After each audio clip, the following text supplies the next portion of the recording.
Uppal PS పరిధి చిలకనగర్లో రవలి అనే గృహిణి ఆత్మహత్య చేసుకుంది. వరకట్న వేధింపులతోనే తమ కుమార్తె మృతి చెందిందని కుటుంబ సభ్యులు ఆరోపిస్తున్నారు. ఏడాది క్రితం చిలకనగర్లోనే భార్య, ఇద్దరు పిల్లలను వదిలేసి రాజశేఖర్ రెడ్డి వెళ్లిపోయాడు. బీటెక్ చదివిన రవలి చిలకనగర్లోని స్కూల్లో టీచర్గా పనిచేస్తూ జీవనం కొనసాగిస్తుంది. పిల్లలకు ఆధార్ కార్డు లేకపోవడంతో స్కూల్లో అడ్మిషన్ లభించలేదు. దీంతో పిల్లలిద్దరిని భర్త వద్ద వదిలేసి వచ్చింది. 2 రోజుల క్రితం హైదరాబాద్ కి వచ్చిన భర్త, అత్త, మామ రవలి వద్దకు వెళ్లి రావడం, అదే రోజు రాత్రి రవలి ఆత్మహత్య చేసుకోవడం పలు అనుమానాలకు తావిస్తుంది. 2019 మే 23 తారీఖు పెళ్లి చేసినాక 2 నెలల నుంచి గొడవలు స్టార్ట్ అయ్యాయి. మామూలుగా చిన్న చిన్న గొడవలు కదా అని సర్దుకుపోయినాం. 2 పాపలు అట్లా 5-6 సార్లు పెద్ద మనుషులలో కూర్చున్నాం.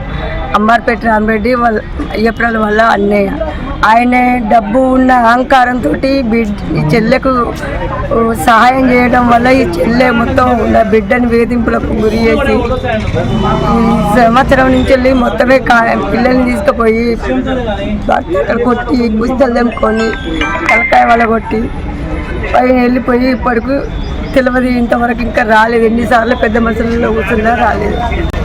ఇప్పుడు నా బిడ్డని ఏం చేసిందో తెలియదు. శుక్రవారం నైట్ ఫోన్ చేసిండట, బయటికి తీసుకుపోయిందట. మరి ఏమైందో తెలియదు. మాకు ఫోన్ కూడా చేయలేదు. తెల్లారిసరికి డెడ్ బాడీ అయింది. కొస ఊపిరితో ఉన్నప్పుడు నాకు ఫోన్ చేసింది, మమ్మీ నాకు కాళ్ళ చేతులు ఒకరు పోతున్నాయి, చచ్చిపోతున్నా, లాస్ట్ చూపు మమ్మీ అని ఫోన్ చేసి అంతవరకు నాకు చెప్పింది. నాకు అతనికి ఏమేమి చెప్పలేదు. నా బిడ్డ నేను మా తమ్ముడికి ఫోన్ చేసి, తమ్మి రమణికి ఏమైంది అట్లా పోరా అంటే మా తమ్ముడు పోయిండు. మా మాదర్ ఇద్దరు ఒకేసరికి పిడిచలు వచ్చి చల్లగా అయిపోయింది. అది ఏమైంది కూడా మాకు తెలియదు. నాకైతే అత్త ఆడపిల్లలు వాళ్ళందరి మీదనే నాకు అనుమానం. వాళ్ళతోటి వేధింపులు. భూమి కావాలి అంటే భూమి కావాలని భూమి మీద వెళ్ళి వాళ్ళకి ఒక్కడాడు కాకుండా ఒకడాడు వెళ్ళిన బిడ్డను దుర్తిగుచ్చలేదు. పిల్లలు ఆధార్ కార్డులు కూడా ఇవ్వలేదు, పిల్లలు డేట్ ఆఫ్ బర్త్ కూడా ఇవ్వలేదు.